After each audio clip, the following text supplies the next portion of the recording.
ستا په محبت کې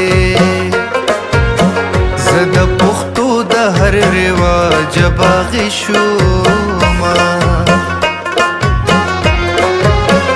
غم مې په مخلوص تللی نشي زه په هر حال کې تا ته خاندم میانا هر لمحه زما سره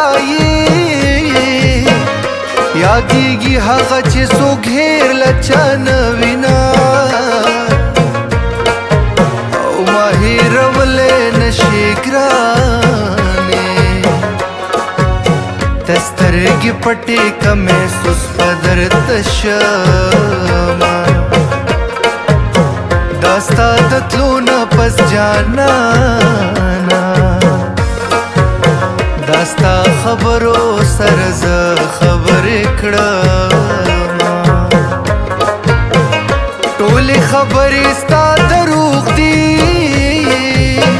چې د جانا نوم بیا دې ولې خفه کړمه د جانان سترګو ته حیران ګورم زه یې په سترګو کې خپل ځان ګورم ما خو ویل چې نور به نه یادوم زړګي اوس په دې ایمان ګورم ستا هر ارمان مې دردوي جانانا ستا هر ارمان ته په ارمان ګورم را سره کوم ځای پورې تللی شي هغه بس نن خو مینه د جانان